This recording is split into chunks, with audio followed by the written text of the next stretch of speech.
அன்பான பெற்றோர்களுக்கு வணக்கம். உங்கள் குழந்தை சோர்வாக இருக்கிறாங்களா, டயர்டாக ஃபீல் பண்ணுறாங்களா, கொஞ்ச நேரம் படித்த உடனே சலிப்பாக இருக்கிறாங்களா, கவனம் சிதறுதா, என்ன பண்ணணும் அப்படின்னு தெரியாமல் குழப்பமாக இருக்கிறீங்களா?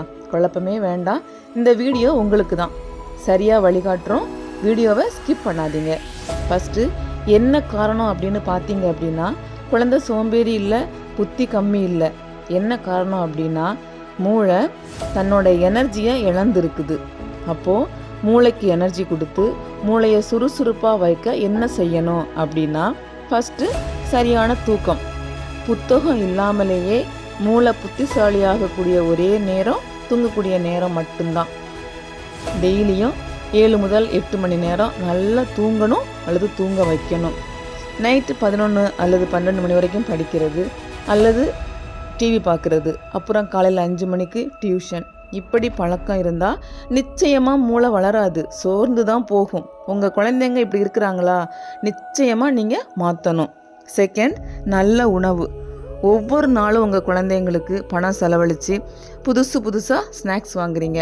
ஆனால் மூளைக்கு தேவையான பாதாம், வால்நட், முட்டை, கீரை, மீன் கொடுக்க மறந்துடுறோம். பெற்றோர்களே, டெய்லியும் போதுமான தண்ணி, மீன், முட்டை, பாதாம், வால்நட், கீரை, காய்கறிகளை கொடுக்க மறந்துடாதீங்க. உணவு மாறினா பிரெயின் மாறிடும். இன்னைக்கு உங்கள் குழந்தைங்களுக்கு என்ன கொடுத்தீங்க, கமெண்ட் பண்ணுங்கள். மூன்றாவது, உடல் இயக்கம். இப்போ வீடுகளில் பார்த்தீங்க அப்படின்னா, ஸ்கூல் முடித்து வர்றாங்க, வந்த உடனே டிவி, அப்புறம் டைம் ஆச்சு படிக்க உட்காரு, புக்கை எடு அப்படின்னு சத்தம். இந்த சூழ்நிலை நிச்சயமாக பிரெயினை வளர்க்காது. மூளை சரியாக வேலை செய்யணும் அப்படின்னா 30 நிமிஷம் உடல் அசைஞ்சு விளையாடணும். இதுதான் பிரெயினுக்கான டானிக். நீங்கள் உங்கள் குழந்தைங்க கூட விளையாடுறீங்களா, என்ன விளையாட்டு விளையாடுறீங்க அப்படின்னு கமெண்ட் பண்ணுங்கள். இது மற்ற பெற்றோர்களுக்கும் ரொம்பவே உதவியாக இருக்கும். நெக்ஸ்ட்டு, நேர்மறை உறவுகள் வேணும். எப்படின்னா, படிச்சுக்கிட்டு இருக்கும்போதே இடையிடையே 30 நிமிடங்களுக்கு ஒரு முறை, அதாவது 10 நிமிடம் நல்ல ஒரு சிரிப்பு, நல்ல ஒரு உரையாடல் ரொம்ப அவசியம். இது மூளைக்கு எனர்ஜியை கொடுக்கும், டயர்டாகாமல் பார்த்துக்கும்.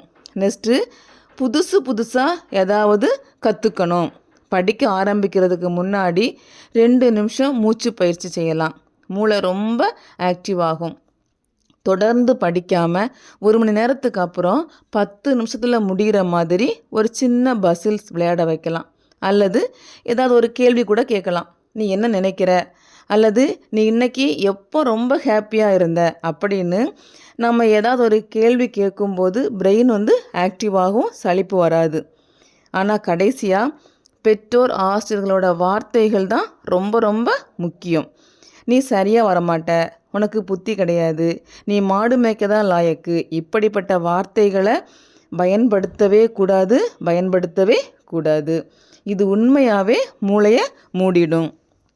அதுக்கு பதிலாக நீ யோசிக்கிற ஸ்டைல் அழகாக இருக்குது, நீ பதில் சொல்கிறது அருமையாக இருக்குது, நீ ரொம்ப முயற்சி பண்ணுற, எனக்கு சந்தோஷமாக இருக்குது, உன்னால் முடியும் அப்படின்னு சொல்லும்போது இது பிரெயின் பூஸ்டருக்கான ஒரு இன்ஜெக்ஷனாக மாறிடும். ஆக நல்ல தூக்கம், சரியான உணவு, உடல் இயக்கம், புதிய கற்றல் இருந்தாலே அல்லது நாம் கொடுத்தாலே மூளை சுறுசுறுப்பாக ஆகிடும். அதனால் நினைவாற்றல் கூட வளர்ந்துடும், எதிர்காலம் ஒளிரும். இன்னும் இது சார்ந்த முழுமையான தகவல்கள் உங்களுக்கு கிடைக்கணும் அப்படின்னா டிஸ்கிரிப்ஷனில் லிங்க் கொடுத்துருக்குறேன், ஃபில் பண்ணிக்கோங்க. வாட்ஸ்அப் பண்ணுங்கள். அல்லாட்டினா ஸ்திரா பிரெயின் அகாடமிக்கு வாங்க, நிறைய விஷயங்களை நீங்கள் தெரிஞ்சுக்கலாம். அன்பான பெற்றோர்களே, குழந்தைங்களை மாற்ற முயற்சிக்காதீங்க, உங்களை மாற்ற தொடங்குங்க. பெற்றோர் மாறினால் குழந்தையின் மூளை மாறும், மூளை மாறினால் குழந்தையுடைய எதிர்காலம் ஒளிரும். நீங்கள் மாற்றக்கூடிய ஒரு சின்ன பழக்கம் உங்கள் குழந்தையின் முழு வாழ்க்கையே மாற்றும். இந்த வீடியோ அதிகமான பெற்றோருக்கு சென்று சேர ஷேர் பண்ணுங்கள். நீங்கள் வீடியோவுக்கு புதுசு அப்படின்னா சப்ஸ்கிரைப் பண்ணுங்கள், லைக் பண்ணி கருத்துக்களை கமெண்ட் பண்ணுங்கள். இன்னும் பயனுள்ள வீடியோவில் சந்திப்போம். நன்றி.